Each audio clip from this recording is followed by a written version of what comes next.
Students, आज हम chapter 5 arithmetic progression की एक्सरसाइज 5.2 के क्वेश्चन 1 को डिस्कस करेंगे। और क्वेश्चन को स्टार्ट करने से पहले इसके इंट्रोडक्शन की तरफ बढ़ते हैं। इस एक्सरसाइज के अंदर हमें क्या फॉर्मूला यूज करना है? General term of an AP. Okay, general term of an AP. अगर आपके पास एक अरिथमेटिक प्रोग्रेशन दी गई है, अरिथमेटिक प्रोग्रेशन का मतलब क्या होता है कि अगर हमारे पास एक लिस्ट ऑफ नंबर्स है जिसके अंदर आपके दो कंसेक्यूटिव टर्म्स का डिफरेंस सेम आता है, तो इन दैट केस आप क्या कहते हो कि वो जो लिस्ट ऑफ नंबर है वो आपकी एपी बनती है। जैसे कि एग्जाम्पल के लिए हम लेते हैं 1, 4, 7 and then 10, then 13, like this. Okay. सो अगर देखा जाए यहाँ पे आपके पास दो कंसेक्यूटिव टर्म्स का डिफरेंस जो है वो सेम है, इसीलिए आप क्या कहोगे कि ये लिस्ट ऑफ नंबर और ये सीक्वेंस आपकी एक एपी बनती है। अब इतना तो हमें पता है कि अगर हमारे पास एपी है तो अरिथमेटिक प्रोग्रेशन का कंसेक्यूटिव टर्म्स का डिफरेंस क्या होता है? सेम होता है। अब अगर आपको ये कहा जाए कि आप इसकी फर्स्ट टर्म लिखिए तो आप क्या कहोगे? A1। ओके, अगर आपको ये कहा जाए कि आप इसकी डिफरेंस लिखिए, कॉमन डिफरेंस कितना है, तो आप क्या करोगे? सेकंड में से फर्स्ट टर्म को माइनस करोगे तो आपको कितना मिल रहा है? 4 - 1 जो कि 3 आता है। ओके, अगर आपको ये कहा जाए कि आप इसकी सेकंड टर्म बताइए तो आप क्या कहोगे? सेकंड टर्म कितनी है? 4 है। थर्ड टर्म कितनी है? 7 है। फोर्थ टर्म कितनी है? 10 है। और फिफ्थ टर्म कितनी है? 13 है। लाइकवाइज अगर मैं क्वेश्चन करूं कि आप इसकी 20th टर्म निकालिए, तो एक तरीका तो क्या है कि आप 3 3 3 ऐड करते जाइए और 20th टर्म तक पहुंच जाइए। That is quite time consuming. So आप क्या करोगे? उसके लिए एक फॉर्मूला देखोगे जो कि क्या है? General term of the AP निकालने के लिए होता है। जैसे कि आपके पास फर्स्ट टर्म A1 वो कितनी है? A है। फर्स्ट टर्म A1 आपकी कितनी होती है? A होती है। तो यहां पे हमने क्या किया? A1 को लिख दिया A। A2 आपकी क्या होती है? A में आप उस D को ऐड कर देते हो जो भी आपका कॉमन डिफरेंस होता है। A3 आपके पास क्या होती है? A में आप D को 2 टाइम्स ऐड करते हो तो वो क्या है? A plus D plus D which is A plus 2D। A4 अगर आपको निकालनी है तो आप क्या करते हो? A plus 3D। अब देखा जाए तो अगर यहां आप सेकेंड टर्म की बात करते हो तो D की मल्टीप्लाई में क्या है? 1। अगर यहाँ 3 है तो यहाँ D की मल्टीप्लाई में 2 है। अगर 4 है तो आपके पास यहाँ D की मल्टीप्लाई में 3 है। तो हम एक जनरल फॉर्मूला इसका डिराइव कर लेते हैं जिसको हम बोलेंगे AN। अगर हमें कोई भी टर्म निकालनी हो, ये N आपका कोई भी नेचुरल नंबर है जो कि 10 हो सकता है, 20 हो सकता है, 25, जो भी आपको फाइंड आउट करने के लिए कहा जाए। तो अगर यहाँ n है तो यहाँ क्या है? n में से एक माइनस है। यही फॉर्मूला आपके पास क्या होता है? General term of an AP निकालने के लिए हम यूज करेंगे इस एक्सरसाइज के अंदर, जो कि क्या है? A n equal a plus n minus 1 into d. So इस पेज पर हमने क्या किया? General term of an AP निकालने के लिए फॉर्मूला डिराइव किया। कि फॉर्मूला कैसे आया? अगर आपको कोई भी टर्म निकालनी हो, एपी की कोई भी टर्म आपको फाइंड आउट करनी हो, तो आप क्या करोगे? इस फॉर्मूले का यूज करोगे। सपोज मैं आपको कहती हूँ 820 निकालिए, तो 820 means N20। A plus 20 minus 1 कितना हो जाएगा? 19। इट मीन्स आपको क्या निकालना है? A प्लस 19 टाइम्स D निकालना है। ओके, इस तरह से हम एपी की कोई भी टर्म फाइंड आउट कर सकते हैं इस फॉर्मूले का यूज करके। Let's move to its first. इसके फर्स्ट क्वेश्चन में आपको क्या दिया गया है? फर्स्ट क्वेश्चन में कहा गया है fill in the blanks in the following table. आपके पास ये टेबल गिवन है, इसमें आपने इन ब्लैंक्स को फिल करना है जो भी यहाँ पर दिए गए हैं। ब्लैंक्स लाइक ये इस फर्स्ट पार्ट में आपको ए एन फाइंड आउट करना है, सेकेंड में आपने डी फाइंड आउट करना है, थर्ड में आपने ए की वैल्यू फाइंड आउट करनी है, फोर्थ में आपको एन निकालना है और फिफ्थ में आपको क्या करना है? ए एन निकालना है। ओके, सो सबसे पहले हमें क्या ध्यान रखना है कि यहाँ पे ए आपका किसको रिप्रेजेंट कर रहा है, फर्स्ट टर्म को रिप्रेजेंट कर रहा है। ए आपके पास यहाँ पे क्या है, इसकी फर्स्ट टर्म है, डी कॉमन डिफरेंस है, एन आपका नंबर ऑफ टर्म्स है, और ए एन क्या है आपका nth टर्म है एपी की। सो इसके फर्स्ट पार्ट को करते हैं।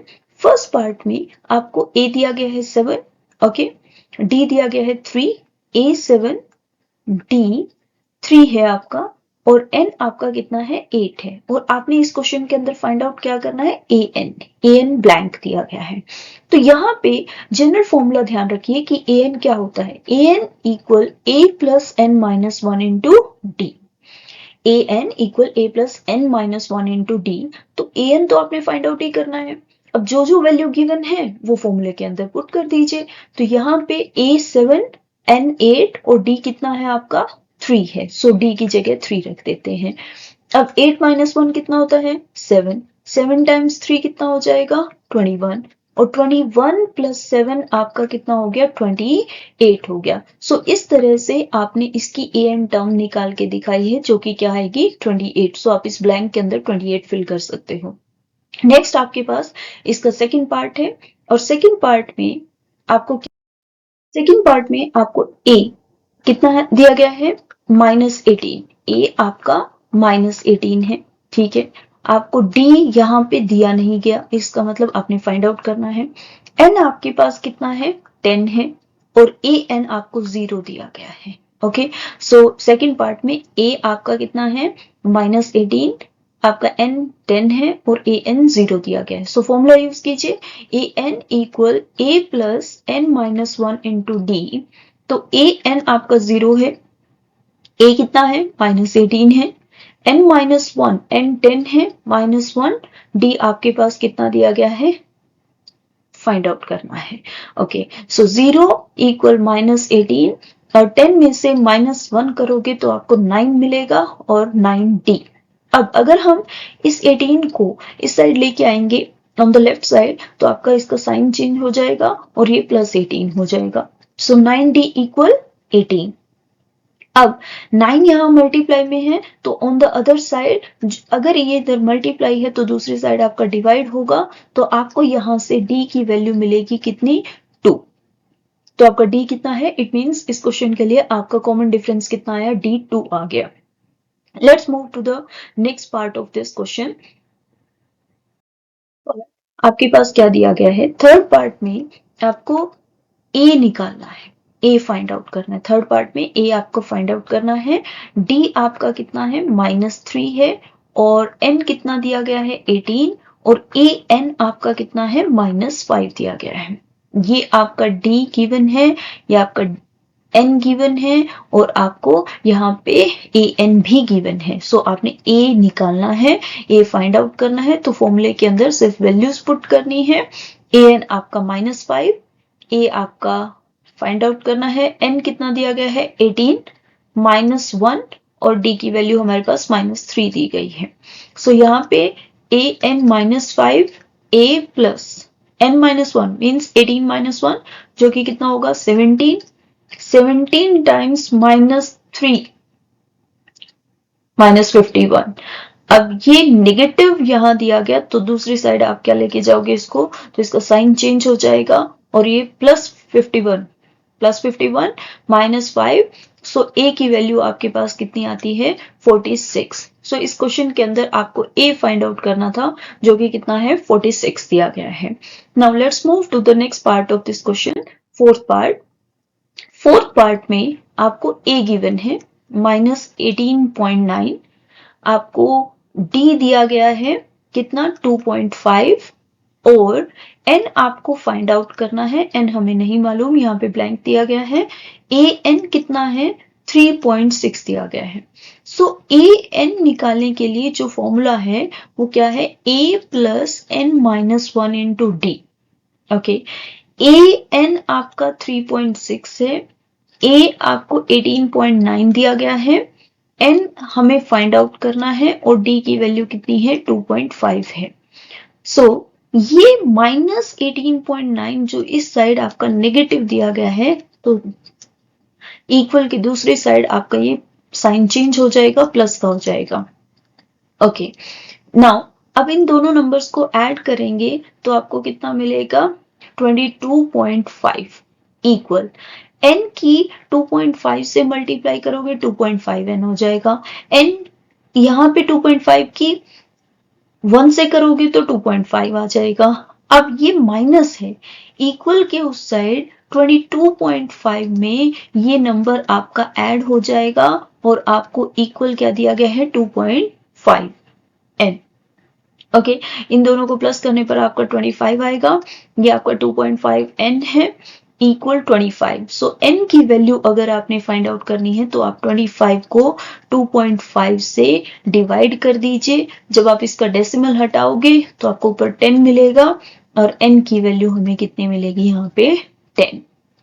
Okay, I hope this question is clear. Now let's move to the next part of this question in the last part of it. So what is fifth part? In the fifth part आपको A दिया गया है 3.5, आपको D दिया गया है 0, D 0 दिया गया है और N की वैल्यू कितनी दी गई है 105। ओके, और AN आपने यहाँ पे फाइंड आउट करना है, आपको नहीं पता AN कितना है, सो AN फाइंड आउट करोगे। AN equal A plus N minus 1 into D। AN आपको फाइंड आउट करना है।